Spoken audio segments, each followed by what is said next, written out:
We can't beat Robotnik as long as he's got that emerald. He's too powerful. Many people who watched the first and second Sonic movies have admitted that it was the most effective game-to-film translation yet from the embattled genre. Even though it may seem that Sonic film is more for kids, after watching this video, you'll realize that there were so many details and scenes that were made for adults. Shall we start? And if you want that emerald, you're gonna have to go through me. Kids probably don't really pay attention to who exactly voices their favorite character. For them, the plot itself and the animation is way more important. But many adults notice that Sonic's friend Tails had a woman's voice, which is such a common thing when movie directors decide to let women voice preteen boys' characters. For example, Bart Simpson and Timmy Turner were voiced by women. As for Tails, a veteran voice actress, Colleen, who voiced the two-tailed fox from the very first moment the character was introduced, brought him to life this time around as well. The actress has begun her career in the early 90s via a series called Sailor Moon and Digimon, and older fans may recognize her voice because she has been voicing Tails in various games for almost a decade now. 2014 was the year when she first voiced Tails in Sonic games, and since then she returned to bring Tails to life every time it was needed. Of course, kids wouldn't notice that, but for adults, it is such nostalgia to hear her voice. You poor, naive creature. It's not your fault.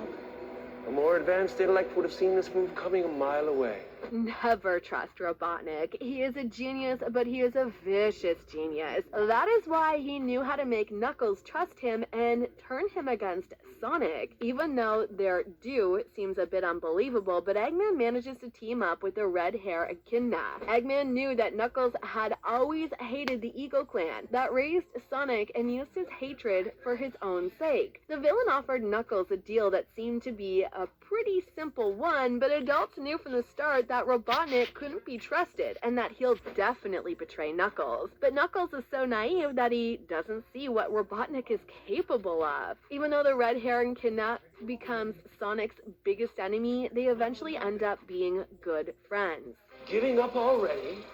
Not so tough when you're fighting someone 700 times your size, are you? Events in the Sonic the Hedgehog 2 movie begin with Robotnik getting adapted to his new reality on the Mushroom Planet. Interestingly, this evil guy even manages to find a new friend who reminds many of us of Wilson from the 2000 Tom Hanks movie Castaway. This is another detail that only adults will notice in the movie. If you watch Castaway, you might remember that a lonely FedEx delivery man, played by Tom Hanks, becomes friends with a volleyball. He nicknames him Wilson and even paints a face on him. So a funny Rube Goldberg machine from Sonic 2 can also be called Robotnik's quasi-Wilson assisting. Would you like to see how big a man I can be? If you have ever played any of the Sonic video games, you'd probably remember that one old one from the Sonic Hedgehog spin-off game was called Dr. Robotnik Mean Bean Machine. So the reference is obvious. The Mean Bean Cafe was called after it. No wonder the cafe becomes the home base of Robotnik and Agent Stone's evil efforts, furthering the connection. Here is one interesting fact about the Mean Bean. It was released on Sega Genesis in '93, and it's basically a Tetris Dr. Mario ripoff. The idea of the game is easy. You have to match up beans in groups to clear the board. This reference is a little fun nod to the old times, plus we should admit that Stone's lattes look delicious. I don't want to fight you, but you're not giving me much choice. The next thing we're going to talk about is not connected with old video games or iconic movies. This is all about Agent Stone.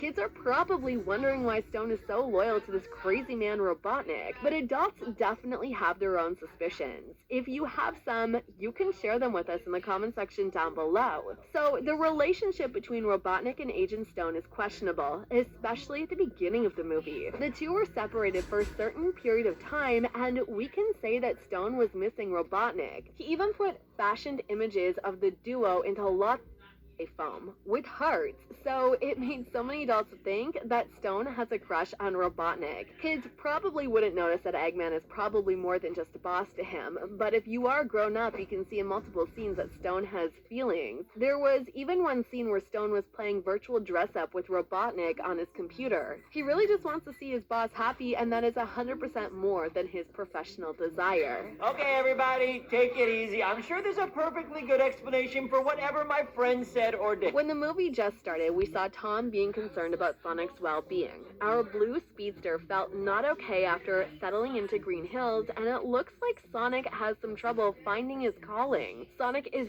desperate, and he wanted to do whatever it takes to be the hero he thinks everybody needs him to be. As a result, he becomes rudderless, and Tom understands that Sonic needs help. It is really great to have a friend that will stop you from ruining yourself and help you get better as well. Tom says that one day Sonic's time will come and fate will tell him, rather than him making the moment happen. And we see this topic being through the entire movie. Tom decides that one of the best things he can do now for Sonic is to help him find friends that are more like him. And this is how basically Tails and Knuckles enter the story. It's really great to see how Sonic, Tails, and Knuckles have formed bonds and matured together for a greater purpose. And of course, it wouldn't have happened without Tom's help. The fact that Sonic was depressed was probably seen by kids, but Tom was a key factor only adults can notice. Is everything a joke to you? Why must you constantly interfere with my destiny? Although many characters in different movies might look unrealistic and don't exist, we can't say the same about Sonic the Hedgehog. We all obviously saw hedgehogs in our lives, but what about echidnas? They also exist on our planet. For so many people, hedgehogs and echidnas may look similar because both of them have spikes to protect them from predators. They're also about the same size and are both mammals. But if you look carefully, you'll see how different they are. An echidna has a thinner, longer muzzle and sharper quills, but a hedgehog has smaller feet, and an echidna wields long toenails. Interestingly, echidna was named after a Greek mythological half-monster character, which is a bit scary. But don't worry, they're also not evil. Also, you can find hedgehogs almost everywhere on our planet. Echidnas can only be found in New Guinea and mainland Australia, along with Tasmania. Sadly, their population is getting smaller, but we hope they won't go extinct. The good thing is that the short-beaked echidna is common and well protected throughout Australia. Of course, not all adults know this information before watching Sonic the Hedgehog, but now you can explain it to your kids. Whoa, the compass!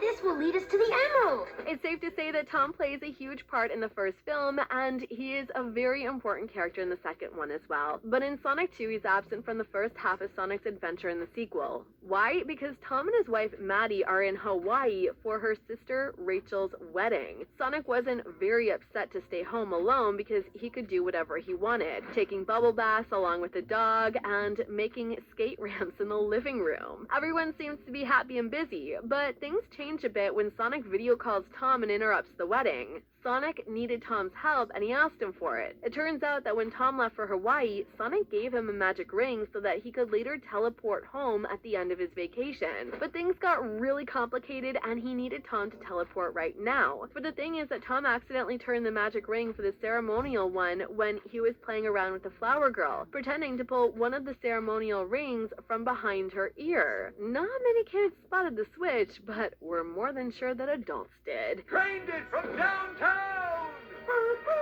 See, I told you nobody would get hurt. Is there anything you would have added to our list? Feel free to leave your comments in the comment section down below. Thanks for watching, and we'll see you in the next video. Bye. Growing up, I didn't have any friends. Everyone in my village thought